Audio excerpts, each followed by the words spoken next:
4 వస్తాయని ఆరా సంస్థ ఒకటే వైసీపీకి, మిగిలిన ఇంకొక 4 సంస్థలు ఇచ్చాయి. 40 వస్తే. Welcome back. జనసేన నుంచి కూసింపూడి శ్రీనివాస్ గారు ఉన్నారు. నమస్తే అండి. Little late, sorry, but time కన్నా ఇబ్బంది. ఏంటి ఎగ్జిట్ పోల్స్ అన్నీ రేపటికి నిజం కాబోతున్నాయని గట్టిగా ధీమాగా ఉన్నారా? సో నేషనల్ పోల్స్ కూడా ఎగ్జిట్ అన్నీ కూడా మీకే ఫేవర్గా ఇచ్చాయి. విజయచంద్రి గారు, మీకు ప్యానెల్లో పెద్దలందరికీ నమస్కారం అండి. ఇందాక పెద్దలందరూ చెప్పినట్టు నైరుతి ఋతుపవనాలు ప్రవేశించినాయి. ఓకే, ఈ ఇన్నాళ్ళ పాపం దాదాపు 50 డిగ్రీల పైన ఉన్న ప్రవేశించడం వేరే, అది లేకపోతే తుఫాన్ లేకపోతే ఎవరికన్నా అది ఇంపార్టెంట్. అంటే ఒక్కపోతతో అనుభవించిన వాళ్ళకి పాపం ఒక చల్లటి వాతావరణం, చక్కటి వాతావరణం, కూటమి అధికారులు రాబోతుందని చెప్పేసి ప్రవీణ్ గారు లాంటి వారు ఇచ్చినట్టు సర్వేలతో ఉపశమనం, రకరకాల అన్నీ ఉన్నాయి. అంటే దీన్ని బట్టి అర్థమైంది ఏంటంటే ఇంకొక 24 గంటలు లేకపోతే 30 గంటల్లో సైకిల్ కిలకల, గ్లాస్ గలగల, కమలం కలకల, ఫ్యాన్ విలవల, అదంటే ఇంకేముంది సర్వే సంస్థ చెప్పబోయేది. ఇంకా అంటే నేను విచిత్రం అంటే నిన్న ఈరోజు పేపర్లు గమనిస్తే మీరు అన్నట్టు 40 సంస్థలు చెప్పాయి కాబట్టి దాంట్లో 35 సంస్థలు మనకు అనుకూలంగా చెప్పారని చెప్పేసి అంటున్నారు. కానీ వారి పత్రిక, వారి ఛానల్లో వారికి అనుకూలంగా చెప్పినటువంటి 5 లేదా 4 సంస్థల న్యూస్, ఈరోజు వారికి అనుకూలంగా అని చెప్పినటువంటి జాతీయ సంస్థ న్యూస్, ఈ రెండే కనబడ్డాయి వాళ్ళకి. ఎందుకంటే మిగతా పేపర్లోని ఛానల్స్ అన్ని కూడా అటు ఇటు ఎవరైతే ఇస్తే అన్ని ఇచ్చినాయి. విశ్వసనీయత పెద్ద పేరని చెప్తారు కదా, అందుకని అంటున్నా.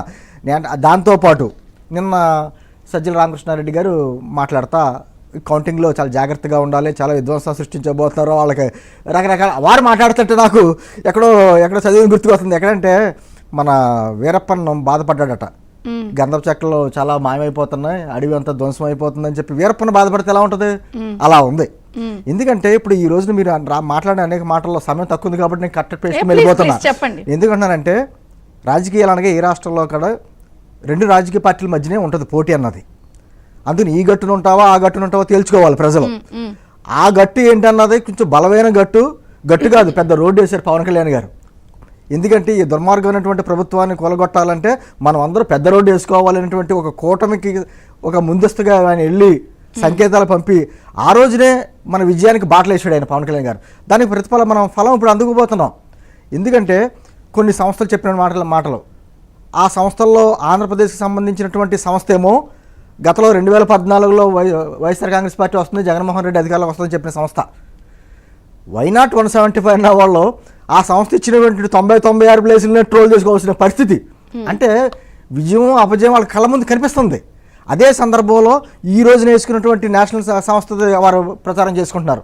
ఎందుకులే పేర్లు చెప్పుకోకపోతే ఇట్లా ఏముంది, కానీ టైమ్స్ నో చెప్పిన దాని మీద వీళ్ళు ట్రోల్ చేసుకుంటున్నారు. ఈ సంస్థ 2023 అంటే గత సంవత్సరం అక్టోబర్లో మళ్ళీ ఇచ్చిందండి. ప్యాకేజ్ అని కాదు, తెలంగాణలో బీఆర్ఎస్ వస్తుంది, ఆంధ్రప్రదేశ్లో వైఎస్ఆర్ వస్తుంది అని చెప్పి ఆ రోజు ఇచ్చారు. అంటే వాడి నిబద్ధత, విశ్వసనీయత ఎలా ఉంటుందని మనకి స్పష్టంగా తెలుస్తుంది. ఇంకా ఆరా మస్తాన్ గారి గురించి మనం ఎంత తక్కువగా ఉంటే మాట్లాడుకుంటే అది తక్కువగా బెస్ట్ అయింది. ఆయన ఆరా మస్తాన్ కాదు వైఎస్ఆర్ మస్తాన్ అని చెప్పి కొంచెం క్లారిటీగా కొంచెం మనకు కనపడింది.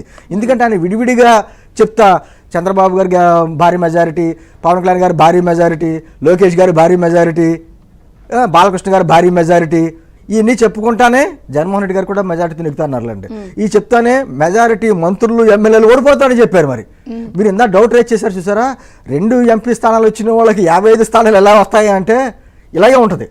ఎందుకంటే అందరూ వాళ్ళకి సంబంధించినటువంటి మంత్రులు ఓడిపోతున్నారు, ప్రముఖులు అందరూ ఓడిపోతున్నారు చెప్పుకుంటానే మళ్ళీ వచ్చి లేదు 90 స్థానాల్లో 94 స్థానాల్లో గెలవబోతుందని చెప్పి కూడా ఇక్కడ చెప్పుకుంటా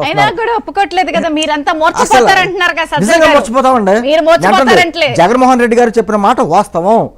దేశంలో సంచలనాలు అయినటువంటి